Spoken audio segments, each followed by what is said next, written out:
Yeah. Yeah, man.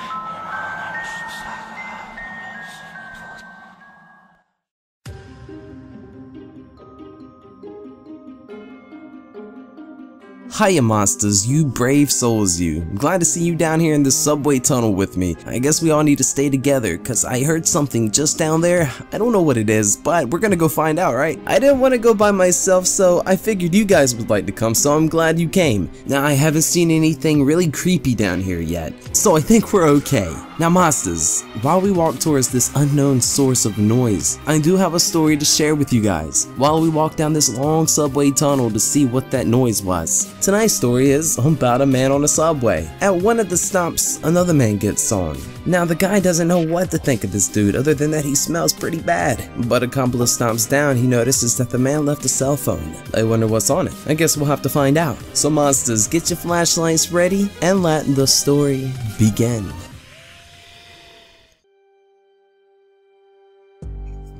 Congratulations, you are now a participant. Part 1. It must have been around 11 p.m. I was sitting in the subway car, staring at the ceiling, internally raging about my day at work. Your quarterly report wasn't neat enough. What the fuck is that supposed to mean? It's digital. The lights flickered as if to agree with me. The subway car is old and greasy. The maintenance in the city was pretty much non-existent, and it was very apparent in the state of my surroundings. I continued to stare into the distance, thinking more about the day, when the door opened and a man walked in. I wouldn't have noticed him right away if it wasn't for his powerful odor. Man, did this guy smell awful. My eyes started to water almost as soon as the doors opened, and as he got closer, I couldn't handle it, and I had to pull my sweater up to cover my nose. He smelled somehow like an entire ton of shit at once. As for his appearance, well, I couldn't tell you. He wore jeans and a thick parka with the hood pulled over his head and a scarf to cover his mouth and nose. He moved very slowly and, now that I think about it, quite sheepishly. I tried to look forward and mind my own business, but of all the spots he could sit in, he sat directly across from me. I could barely see his eyes behind the shadow that the hood of his parka cast on his face, but I could tell that he was staring right back at me. I looked away in an attempt to not engage this foul-smelling hobo, and that's how the rest of the ride went. It was about half an hour later, when he got off about 2 stops before my destination, I breathed a sigh of relief, but quickly cut it short when I realized the place still smelled like him. The doors closed and the train started moving again when I noticed something in the seat that the man was previously sitting in. Against my better judgment and the protest of my sense of smell, I got closer and realized that it was a phone. The phone was a crappy, bulky old model of the iPhone, with a cracked screen and scuff marks all over the exterior. It was greasy and crusty, apparent for the subway car, I thought. Using my pinky fingers so as to avoid catching a few different types of hepatitis, I unlocked the phone to look for any contacts I could return the phone to. A friend, a partner, or possibly a parent. Now the phone was strange. The first thing I noticed was the wallpaper. It was an obnoxious, bright red color. I had to squint for a few seconds to adjust my vision. At the center of the wallpaper, there was a small, black logo of a circle with winged knives pointing straight down through it. For such a heavily used phone, I thought it would have at least a couple of downloaded apps. I moved to a different subway car to get away from the smell and sat down with the phone in hand. I would have looked through the contacts, but the train stopped almost immediately after I sat down, and I realized that I was at my stop. I put the phone away and hurried off the subway. It was 12 a.m. now, and the walk from the station to my house was mind-numbingly cold. I walked into my apartment building and said goodnight to Sal. Well, I don't know. The old man appeared around this time last year, sitting in an old wooden chair near the entrance, and we all sorta accepted that he would stay there. He scares off shady-looking people and thieves with his surprisingly loud yelling, so no one bothers him. But I've never seen him leave to go home, assuming he has one. He seems like a good guy. I closed and locked my apartment door behind me, and I had taken my coat off. I was beyond exhausted, so I collapsed into bed, not caring enough to take my shoes off or brush my teeth. I almost immediately dove into a deep slumber. I felt the great satisfaction of not having to set an alarm, knowing that the weekend had begun. My sleep was abruptly cut short when the iPhone I acquired earlier rang and vibrated aggressively in my pocket. The ringtone was nothing like any ringtone I've heard before. It was loud, high-pitched, piercing screech that sounded like the worst part of a dial-up noise. I sat up, still half asleep, took it out of my pocket. Confused, I glanced at my alarm clock. 3:55 a.m. I slowly remembered the man I had met on the subway and decided that I would answer the call. Hello? Silence. Hello, this isn't the guy who owns the phone. Congratulations! A woman interrupted. You are now a participant. Hey, listen, this isn't my phone, I'm not... Your target has been dealt with at approximately 10:30 p.m. on Monday, the 8th of August. Listen carefully as we are about to play our recording of the event. Look, hold on lady, this isn't my phone. I'm trying to figure out who this belongs to so I can... I stopped talking because it was obvious from the background noise on the other end that the recording had started playing, and I was no longer on the phone with the woman. I was right about to hang up when I heard a heavy breathing coming out of the phone speakers. I held it back up to my ear and listened intently. The breathing became slower and more steady, and slowly faded into the background noise as the mic picked up the sound of a door being opened and closed. For a while, there were random noises of things being picked up and put down off of various surfaces, zippers being unzipped, and what sounded like high heels being taken off and thrown to the ground. There was a moment of silence, and then a startling loud crash that sounded like the breaking of glass. A woman began to scream in the background. Who are you? How the fuck did you get in?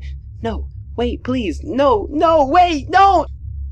The woman pleaded with the attacker for a few more seconds before screaming again and falling completely silent. I realized that I recognized that voice. I just couldn't put my finger on it, but I knew that woman. The mic slowly readjusted as the background noise became louder. For what seemed like a good minute, I heard nothing. My mind was racing, going through possible identities of the woman. Just when I was about to speak again, I heard a grunt and what sounded like something heavy being dragged across the room. The audio was cut off with a quick beeping noise, and the operator started talking again. Was that satisfactory, sir? I didn't know what to say. What was satisfactory supposed to mean? I had no clue what was going on, let alone what I wanted the outcome of this phone call to be. Sir.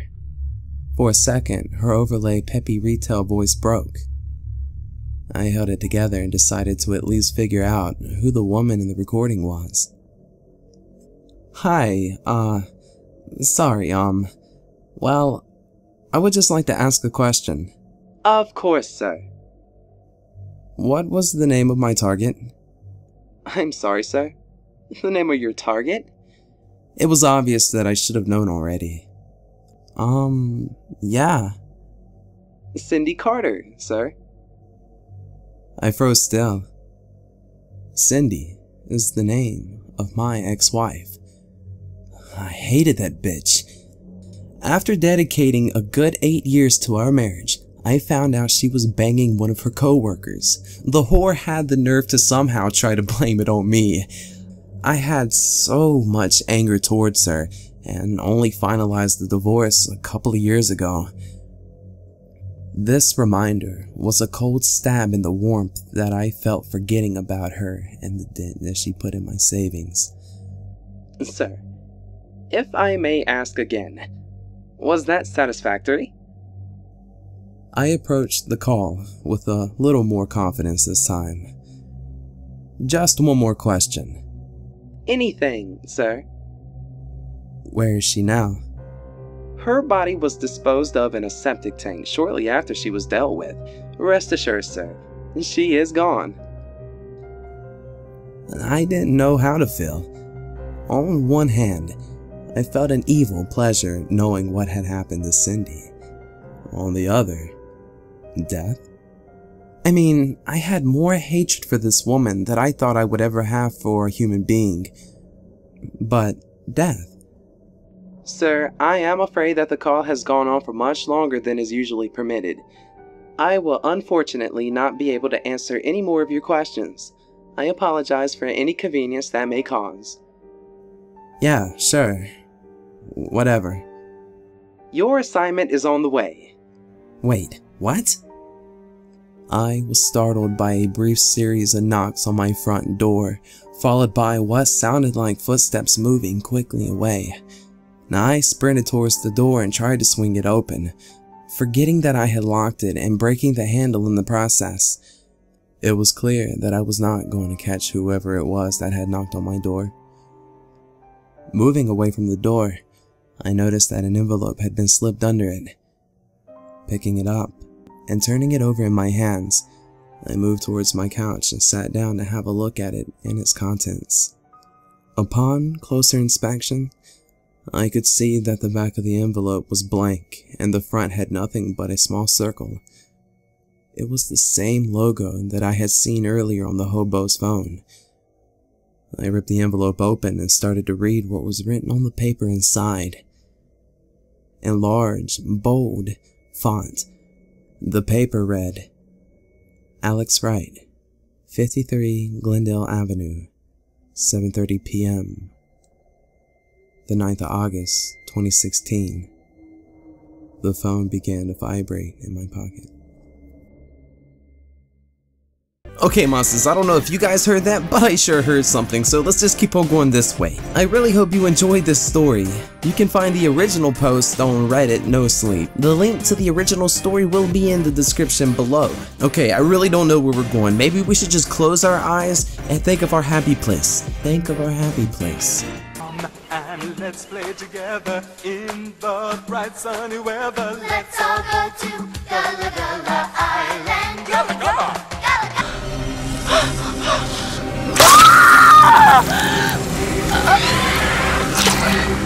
Okay, well that didn't work out as well as I thought, monsters. And monsters, what do you like more, werewolves or vampires? Be sure to leave that in the comments below. Also, for everyone who leaves a like, you're gonna receive a 24-karat piece of gold, and you can buy like anything with it because it's about as big as a house. Don't believe me? Well then hit the like button and you'll receive it just like that. And monsters, always, big shouts out to all of you. And if you're new to Yeah Man TV, be sure to hit that subscribe button and become a monster today. Monsters, if you'd like to see what's going on in between videos, be sure to also follow me on Twitter at YeahManTV. Well, I guess we need to find our way out of the subway tunnels, and I hope all of us make it out alive. And monsters, like always, till next time.